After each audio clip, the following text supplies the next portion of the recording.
siang, Bapak Ibu sekalian. Saya ucapkan terima kasih atas kehadirannya pada webinar kali ini. Mungkin di sini saya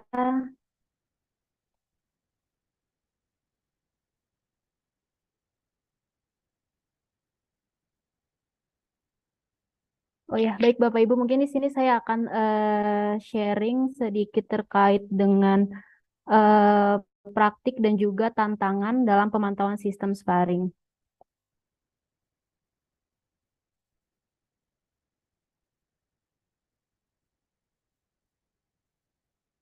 Baik Bapak Ibu, mungkin pada kesempatan pada siang hari ini ada beberapa poin yang akan saya sampaikan. Yang pertama mungkin saya akan membahas sedikit terkait dengan PT Ganesha Environmental Service karena kebetulan saya sebagai Environmental Engineer di PT GES.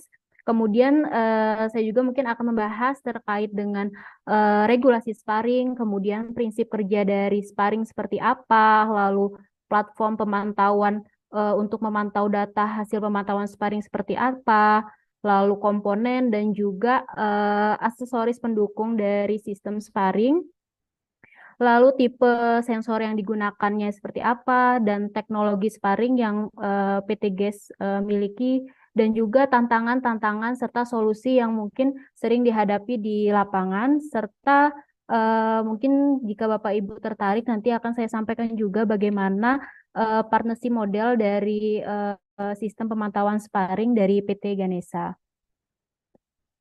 Baik Bapak Ibu, PT Ganesha merupakan konsultan lingkungan yang mana telah berdiri sejak tahun 2014. Untuk lokasinya kami berada di Bandung Bapak Ibu, di mana PT Ganesha Environmental Service memiliki visi dan misi yaitu menjadi perusahaan konsultan terbaik dan terintegritas dalam memberikan jasa kepada klien tentunya yang berkaitan dengan manajemen lingkungan dengan metode ilmiah. Baik Bapak Ibu, mungkin ini untuk servis yang PT GES tawarkan. Di sini kami ada terkait dengan dokumen lingkungan seperti AMDAL, kemudian kami juga support untuk UKL UPL, Pertek, Rintek, dan sebagainya. Kemudian kami juga menawarkan jasa terkait dengan studi lingkungan, seperti studi lingkungan untuk air resam tambang, rencana pasca tambang, dan juga sebagainya. Lalu jasa kami yang lainnya yaitu terkait dengan pemantauan lingkungan. Ini mungkin nanti di dalamnya terdapat pemantauan sparring atau pemantauan air. Lalu jasa kami yang lainnya yaitu terkait dengan teknologi pengolahan air dan juga air limbah. Mungkin ini sekilas Bapak Ibu untuk klien dari PT GES karena sampai saat ini memang kebanyakan klien dari PT GES kami banyak bekerja sama dengan perusahaan pertambangan. Baik Bapak Ibu masuk ke inti materi pada webinar kali ini. Mungkin tadi sudah banyak dibahas terkait dengan pemantauan lingkungan, kemudian terkait dengan Internet of Things dari Bapak Sony. Di sini saya akan menyampaikan terkait dengan pemantauan lingkungan. Pemantauan lingkungan merupakan suatu aktivitas yang mana untuk memantau dan juga mengawasi nih Bapak Ibu untuk kondisi existing di suatu area, titik, dan juga lokasi pada waktu tertentu sesuai dengan parameter-parameter yang telah diwajibkan untuk dipantau. Untuk jenis-jenis pemantauan lingkungannya ini ada beberapa jenis Bapak Ibu. Yang pertama adalah kualitas air.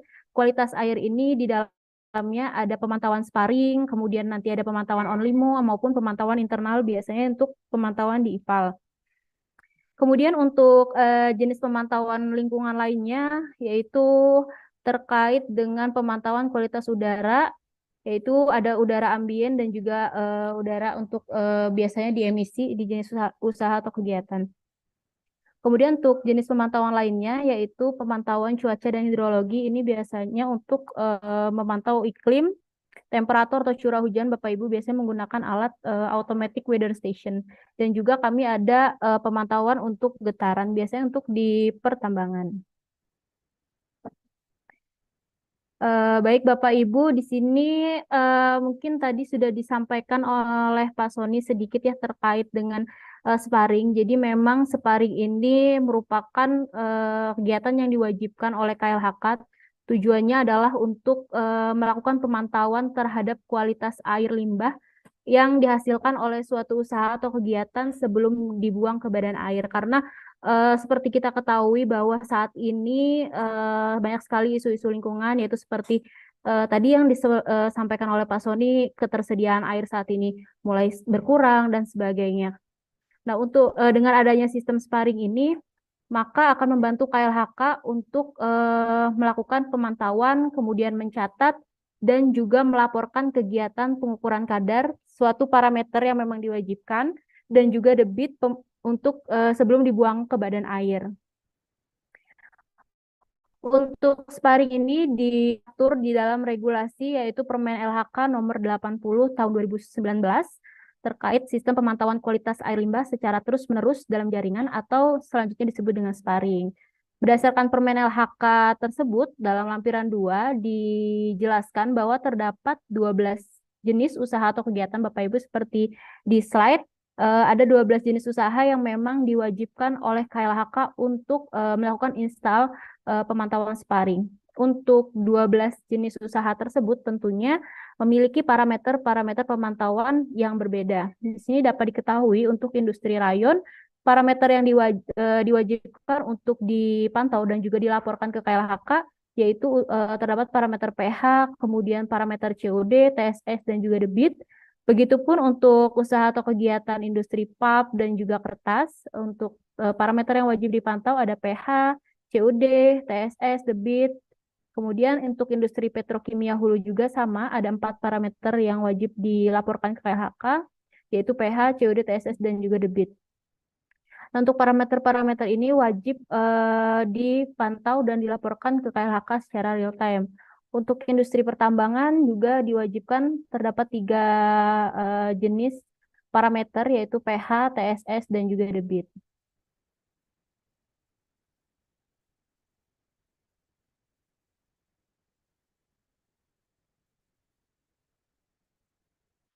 Baik Bapak Ibu, di sini masuk ke prinsip kerja dari sistem sparring.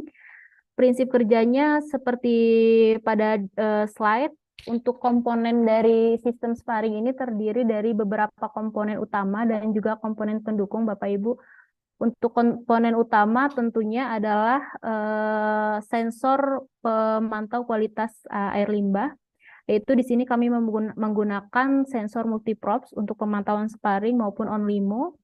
Kemudian ada komponen utamanya lainnya yaitu panel remote transmission unit atau RTU yang mana di dalamnya terdapat data logger sebagai penyimpan data, kemudian transmitter untuk mentransmisikan data dan juga sumber power yang terdiri dari baterai dan solar cell. Kemudian terdapat juga komponen pendukung lainnya seperti tiang penyangga panel, kemudian solar cell, dan rumah pelindung sensor. Dan juga dalam pemantauan sparring biasanya dilengkapi dengan platform pemantauan internal yang nantinya akan memudahkan Bapak Ibu dalam melakukan pemantauan kualitas air limbah yang dipantau. Jika kita melihat prinsip kerja di slide sebagai berikut. Untuk sensor pemantauan ini diletakkan di titik penaatan yang kalau diwajibkan oleh KLHK yaitu di titik yang memang memiliki beban terbesar. Lalu sensor tersebut akan terhubung dengan instrumen box. Di instrumen box ini terdiri dari data logger. Jadi data logger ini berfungsi untuk menyimpan data yang telah dibaca oleh sensor tersebut. Kemudian data tersebut akan langsung ditransmisikan ke server KLHK dan juga ditransmisikan secara paralel ke server internal. Jadi PT GES ini memiliki platform pemantauan internal juga Bapak Ibu yang bernama Ganesaling. Jadi Bapak Ibu dapat melakukan pemantauan secara internal di platform tersebut, yang mana platform tersebut sangat fleksibel, dapat diakses di laptop, di handphone maupun di TV monitor, dan juga untuk user yang dapat menggunakan platform tersebut bersifat unlimited atau tidak terbatas. Jadi misal ada beberapa orang dari perusahaan Bapak Ibu yang ingin melakukan pemantauan langsung melalui platform tersebut, maka bisa. Selain itu, tim kami juga tentunya memberikan support full kepada Bapak Ibu, yaitu terkait dengan pemantauan nonstop, data hasil pemantauan sparring, dan juga terkait dengan analisis datanya Bapak Ibu. Kemudian untuk ini saya mungkin sedikit lupa menyampaikan untuk sumber powernya, biasanya bisa menggunakan sumber power dari PLN jika memang tersedia di lokasi, atau jika lokasinya berada di remote area, biasanya seperti di pertambangan, kami menggunakan sumber power dari panel surya dan solar cell.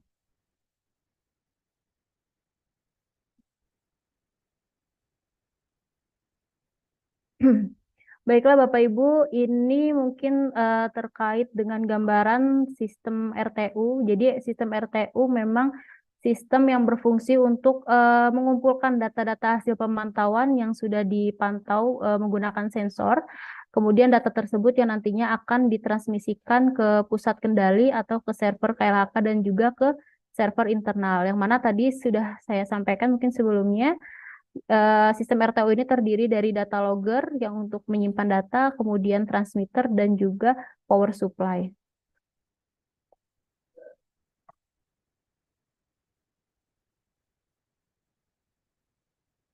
Berikut Bapak Ibu untuk data logger yang kami gunakan ini kami provide atau develop sendiri, artinya produk lokal.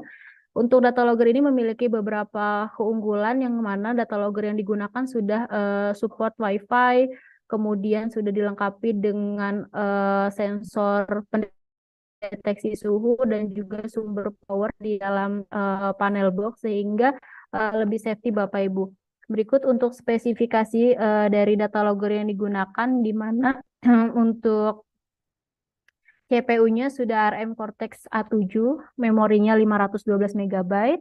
Kemudian untuk storage atau penyimpanannya 8 GB, ini cukup besar untuk data yang dihasilkan yang sangat kecil, ini cukup sekali Bapak Ibu. Kemudian untuk connectivity-nya udah menggunakan Ethernet atau RS485, power supply-nya 9-36 VDC atau maksimal 10 watt. Kemudian untuk OS-nya sudah support embed Linux, modemnya sudah support juga internal 4G karena untuk 3G sudah dihapuskan oleh pemerintah infonya. Lalu untuk LCD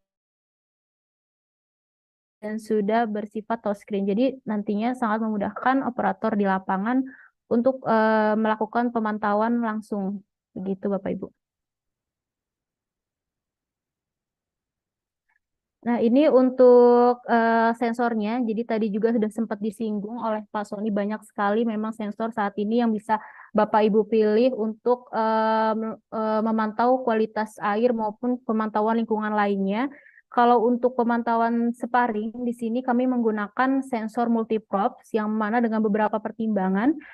Untuk brand sensor yang kami miliki di sini ada dua brand, yaitu Manta Eureka Water Props dan juga Proteus Multiprops. Sebenarnya dua sensor ini tidak jauh berbeda Bapak Ibu, hanya saja untuk Manta Eureka ini lebih untuk pemantauan kualitas air untuk parameter organik seperti TSS, dan sehingga biasanya kami pakai untuk pemantauan di pertambangan karena sudah cukup untuk memantau parameter wajib ya, tiga parameter wajib yang diwajibkan oleh KLHK, yaitu pH, TSS, dan juga debit. Kemudian untuk sensor Proteus ini biasanya digunakan untuk memantau parameter-parameter organik seperti parameter BOD, kemudian parameter COD, kemudian parameter amoniak yang tadi sudah sempat disampaikan oleh Pak Sony. Prinsip kerjanya menggunakan tryptophan fluorens, yang mana sensor ini sangat support untuk memantau parameter-parameter organik seperti di industri rayon, kemudian di industri minyak sawit, pengolahan minyak bumi yang memang diwajibkan oleh KLHK untuk melaporkan parameter-parameter organik. Seperti tadi ada parameter COD dan juga parameter amoniak.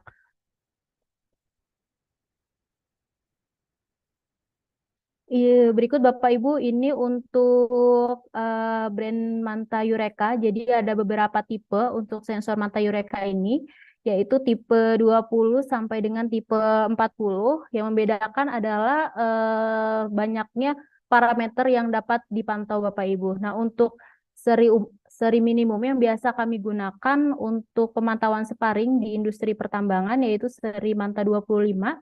Karena memang untuk seri Manta 25 ini sudah cukup untuk memantau 3 parameter wajib yaitu pH, TSS, dan juga debit. Kalau untuk tipe yang lebih besar, biasanya kami gunakan untuk memantau parameter-parameter yang lebih kompleks, Bapak Ibu.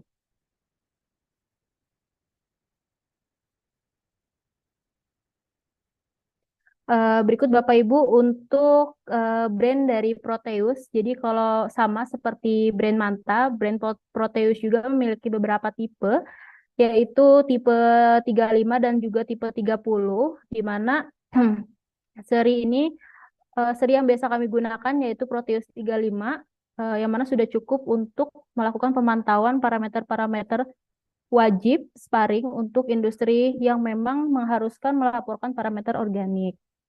Untuk sensor Proteus ini sudah dapat membaca beberapa parameter seperti temperatur, pH, conductivity, dissolved oksigen, kemudian kekeruhan, amoniak, nitrat, dan sebagainya Bapak Ibu.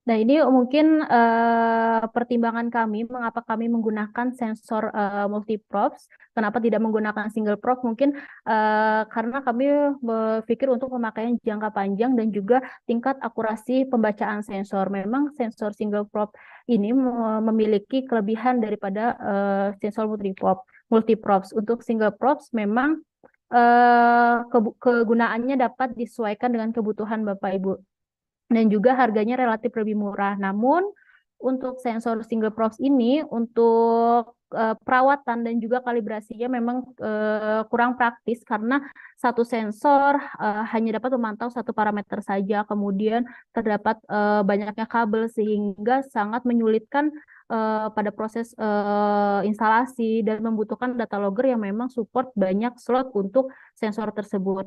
Dan kadang untuk beberapa tipe juga, untuk pembacaan yang dihasilkan perlu penerjemahan dan akurasi pembacaan sensor juga terkadang kurang akurat karena memang terkadang tidak memiliki acuan referensi tertentu seperti itu.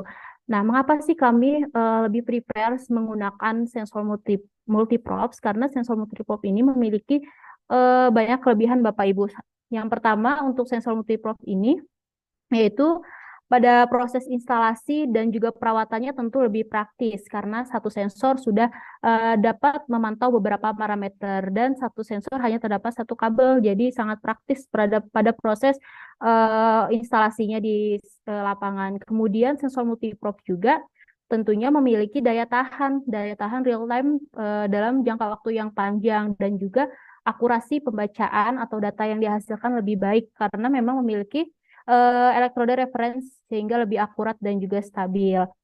Selain itu, kelebihan lainnya, sensor multiprobes juga ini dilengkapi dengan wiper Bapak Ibu atau auto cleaning. Jadi, misal di kondisi kualitas air saat ini misal lagi tinggi TSS-nya, kita bisa menyalakan auto cleaning dari jarak jauh untuk proses pembersihan sensor. Nah, dengan adanya wiper ini, maka akurasi sensor juga akan lebih baik dalam membaca kualitas air limbah.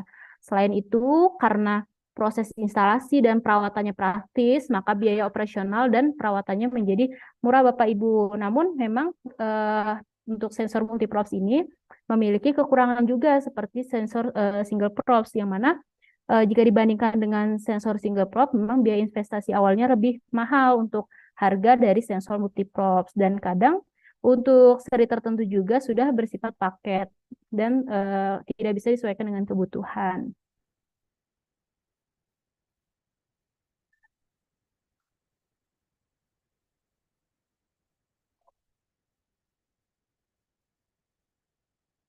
Baik Bapak Ibu, mungkin ini contoh gambar contoh instalasi sistem sparring di lapangan. Jadi tadi yang komponen-komponen yang sudah saya sampaikan sebelumnya di slide sebelumnya untuk contoh instalasi sparring di lapangan seperti ini Bapak Ibu. Jadi untuk si sensornya ini dipasangnya di titik penaatan sebelum air limbah tersebut dialirkan ke badan air atau dibuang ke badan air. Jadi sensornya akan membaca kualitas air limbah tersebut, lalu akan disimpan datanya tersebut ke data logger, lalu akan ditransmisikan ke server KLAK. Nah, untuk komponen-komponen ini nanti akan disupport full dari tim GES. Jadi nanti ketika misal Bapak Ibu memang tertarik untuk instalasi sparring dengan kami, maka komponen ini akan kami siapkan full dari tim kami. Seperti itu.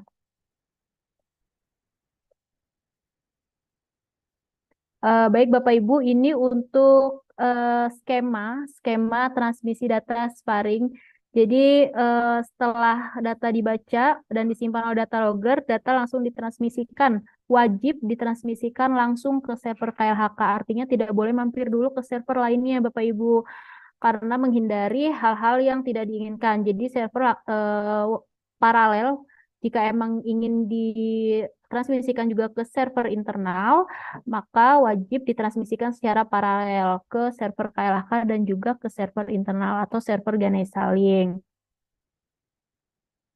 Nah, ini untuk platform monitoring Bapak Ibu. Jadi memang dengan kemajuannya zaman sangat mempermudah kita dalam melakukan pemantauan lingkungan. Tentunya salah satunya adanya dengan platform monitoring ini. Jadi Bapak Ibu cukup bisa standby di depan layar dapat memantau data real time dari kualitas air Bapak Ibu. Nah, untuk tampilannya seperti ini Bapak Ibu. Jadi nanti akan diberikan akses untuk melakukan login ke Ganesaling ini. Untuk tampilannya seperti ini, jadi platformnya sangat menarik Bapak Ibu. Jadi Bapak Ibu bisa melihat data dalam bentuk visualisasi yang lebih mudah, yaitu dalam bentuk grafik maupun dalam bentuk tabel. Kemudian untuk datanya juga bisa, jika Bapak Ibu butuh data pemantauan, baik itu data mingguan, data bulanan maupun tahunan, Bapak Ibu dapat langsung ekspor atau download datanya melalui platform tersebut, platform Ganeshaling ini Bapak Ibu. Jadi platform ini sangat memudahkan kita untuk melakukan pemantauan.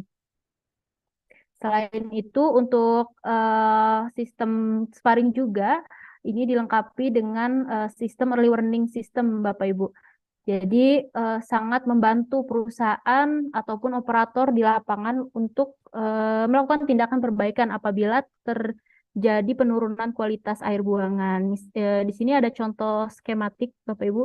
Contoh skematik early warning notification. Jadi ini sebenarnya bisa disesuaikan dengan kebutuhan Bapak Ibu.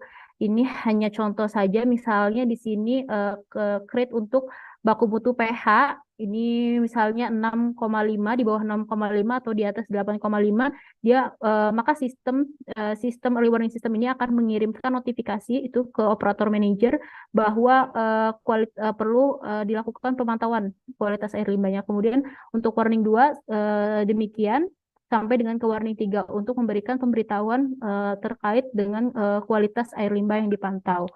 Untuk early warning system ini dapat dikirimkan baik itu via email maupun via WA. Biasanya banyak permintaan via WA karena lebih mudah dan biasa digunakan sehari-hari Bapak Ibu.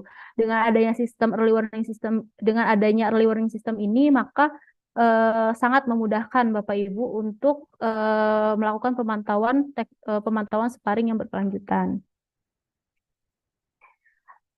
Baik Bapak Ibu, dalam pemantauan sistem sparring mungkin terdapat tantangan-tantangan yang dihadapi selama pemantauan sparring. Ini mungkin untuk beberapa tahun ke depan mungkin tantangannya akan berbeda lagi terkait pemantauan sistem sparring. Mungkin yang sering dihadapi di lapangan yaitu pada saat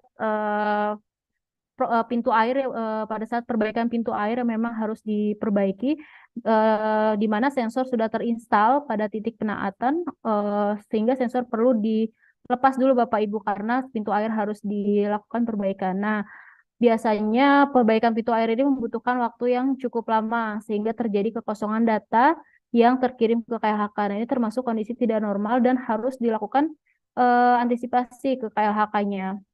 Kemudian untuk tantangan yang kedua, tantangan kedua ini di usaha atau kegiatan pertambangan, Bapak Ibu, biasanya pada musim kemarau seperti sebelum-sebelumnya tidak ada hujan sama sekali, sedimen pon biasanya kering dan untuk debit air yang mengalir sangat sedikit. Nah, hal tersebut perlu diperhatikan apabila sensor telah terinstal di titik penaatan. Artinya sensor kualitas air yang digunakan itu tidak boleh kering dalam waktu yang lama karena akan mengganggu atau membahayakan optik sensor tersebut. Nah, ini merupakan kondisi-kondisi yang perlu diperhatikan dan juga perlu disampaikan seperti itu Bapak Ibu ke pihak yang memang berkewenang.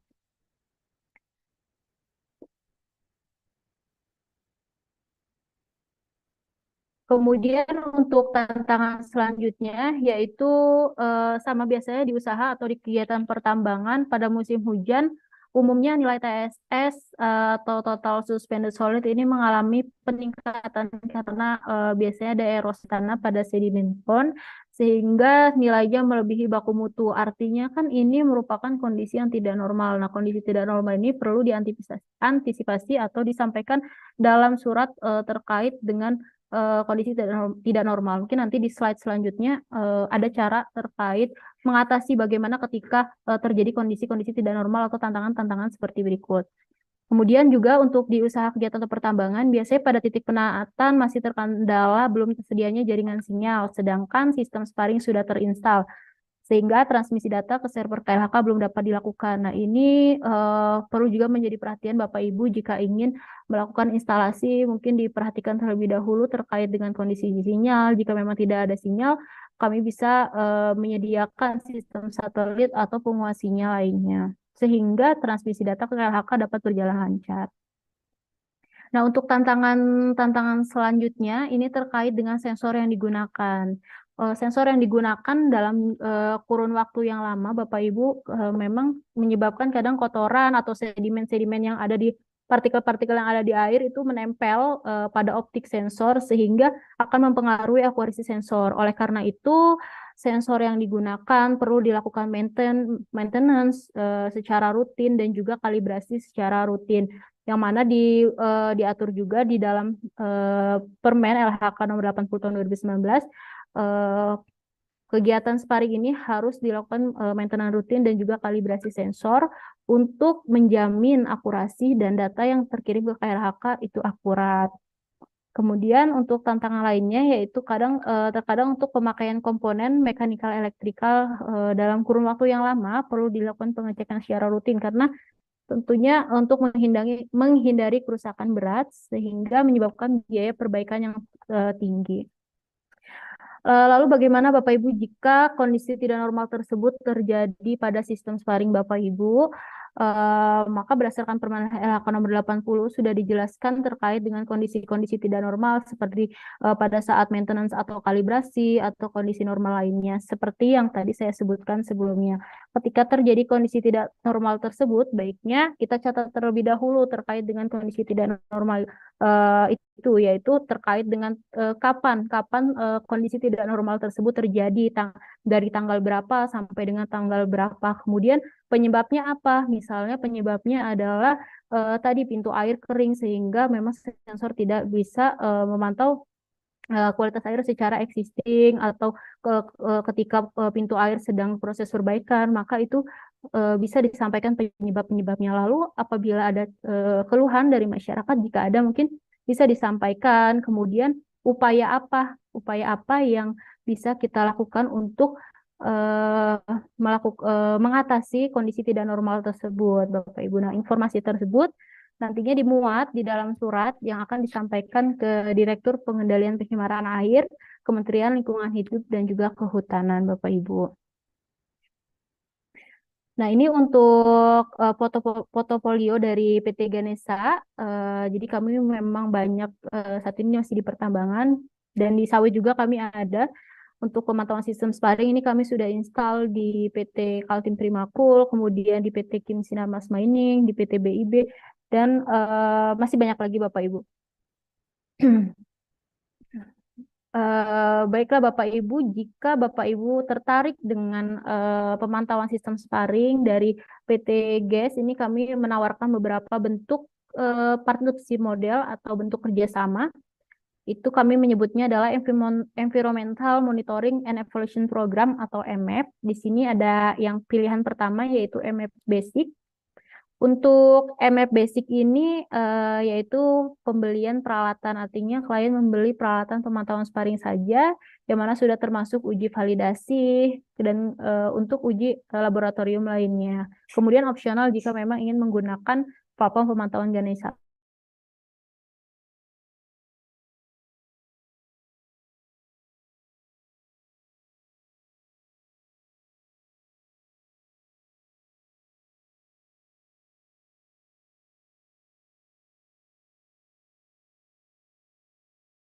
Selain itu, jika memang dirasa misal verifikasi, uji kalibrasi rutin, spare part, platform pemantauan, bahkan sampai dengan operation maintenance, yaitu per 3 bulan nanti tim kami akan kunjungan ke lapangan atau ke perusahaan Bapak Ibu untuk melakukan maintenance dan juga kalibrasi sensor. Dan tentunya ketika tadi seperti yang saya sampaikan ada kondisi-kondisi tidak normal tersebut, maka akan kami bantu proses atau komunikasinya ke KLHK supaya informasi terkait dengan kondisi di lapangan tersampaikan dengan KLHK. Seperti itu Bapak Ibu. Kemudian juga kami menawarkan bentuk kerjasama untuk operation maintenance jika memang Bapak Ibu ingin opsinya membeli alat namun dilengkapi dengan kegiatan operation maintenance seperti kegiatan maintenance rutinnya Bapak Ibu.